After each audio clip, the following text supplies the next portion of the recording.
cả nước ghi nhận hơn 39.000 F0, Bắc Giang bổ sung thêm 25.763 ca COVID-19.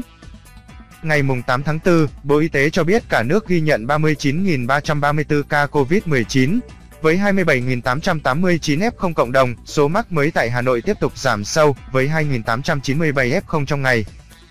Tính từ 16 giờ ngày 7 tháng 4 đến 16 giờ ngày 8 tháng 4, trên hệ thống quốc gia quản lý ca bệnh COVID-19 ghi nhận 39.334 ca nhiễm mới. Trong đó 1 ca nhập cảnh và 39.333 ca ghi nhận trong nước, giảm 6.551 ca so với ngày trước đó tại 62 tỉnh. Thành phố có 27.889 ca trong cộng đồng, Hà Nội tiếp tục đứng đầu cả nước với 2.897 ca bệnh, tiếp đó là Yên Bái 2.115, Bắc Giang 2.052, Phú Thọ 1.992, Nghệ An 1.891, Lào Cai 1.687, Bắc Cạn 1.408, Đắk Lắk 1.381, Vĩnh Phúc 1.326, Quảng Ninh 1.187, Quảng Bình 1.045, Thái Bình 993, Hải Dương 958, Thái Nguyên 945, Lạng Sơn 924, Hưng Yên 911, Tuyên Quang 906, Cao Bằng 843, Hà Giang 760, Bắc Ninh 738,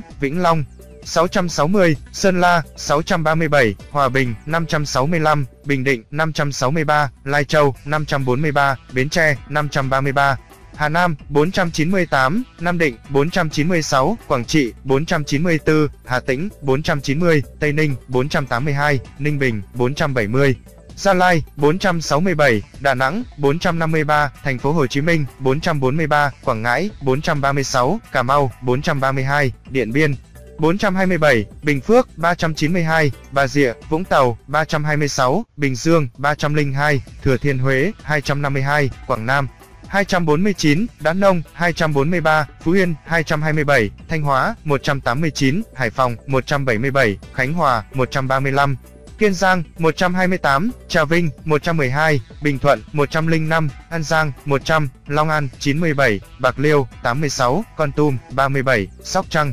31, Đồng Tháp 29, Cần Thơ 28, Đồng Nai 24, Ninh Thuận 9, Hậu Giang 5, Tiền Giang 2. Ngày 8 tháng 4 năm 2022, Sở Y tế Bắc Giang đăng ký bổ sung 25.763 ca trên hệ thống quốc gia quản lý ca bệnh COVID-19 sau khi rà soát, bổ sung đầy đủ thông tin. Các địa phương ghi nhận số ca nhiễm giảm nhiều nhất so với ngày trước đó. Đắk Lắk -445, Bắc Ninh -440, Hà Nội -402. Các địa phương ghi nhận số ca nhiễm tăng cao nhất so với ngày trước đó. Gia Lai +846, Quảng Ngãi +499, Bình Dương +186. Trung bình số ca nhiễm mới trong nước ghi nhận trong 7 ngày qua 50.628 ca ngày. Kể từ đầu dịch đến nay, Việt Nam có 10.135.789 ca nhiễm, đứng thứ 12 phần 227 quốc gia và vùng lãnh thổ, trong khi với tỷ lệ số ca nhiễm 1 triệu dân, Việt Nam đứng thứ 110 phần 227 quốc gia và vùng lãnh thổ, bình quân cứ 1 triệu người có 102.505 ca nhiễm.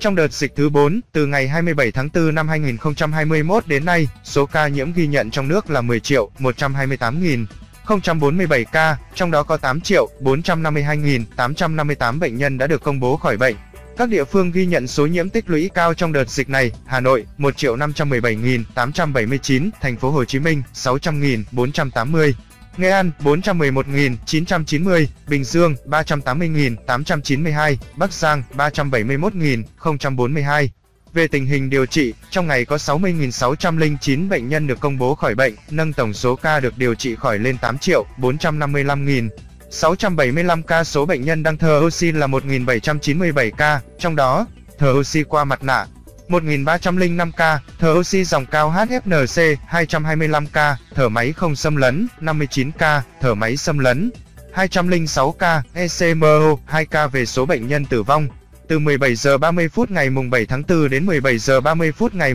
8 tháng 4 ghi nhận 35 ca tử vong tại Đắk Lắk 4, Lào Cai 4 ca trong 2 ngày, Hậu Giang 3 ca trong 2 ngày, Thái Nguyên 3 ca trong 2 ngày, Trà Vinh 3, An Giang 1, Bắc Cạn 1, Bến Tre 1, Bình Định 1, Bình Thuận 1, Cao Bằng 1, Đồng Tháp 1, Hà Nội 1, Hà Tĩnh 1, Kiên Giang 1, Lâm Đồng 1, Lạng Sơn 1, Nam Định 1, Nghệ An 1, Phú Thọ 1, Quảng Trị 1, Sóc Trăng 1, Tây Ninh 1. Trung bình số tử vong ghi nhận trong 7 ngày qua là 35 ca ngày. Tổng số ca tử vong do COVID-19 tại Việt Nam tính đến nay là 42.768 ca, chiếm tỷ lệ 0,4% so với tổng số ca nhiễm, xếp thứ 24 phần 227 vùng lãnh thổ. Số ca tử vong trên 1 triệu dân xếp thứ 130 phần 227 quốc gia, vùng lãnh thổ trên thế giới, so với châu Á. Tổng số ca tử vong xếp thứ 6 phần 49, xếp thứ 3 ASEAN, tử vong trên 1 triệu dân xếp thứ 25 phần 49 quốc gia, vùng lãnh thổ châu Á. Xếp thứ 4 ASEAN. Về tình hình tiêm chủng, trong ngày 7 tháng 4 có 865.209 liều vaccine phòng COVID-19 được tiêm. Như vậy, tổng số liều vaccine đã được tiêm là 208.244.568 liều.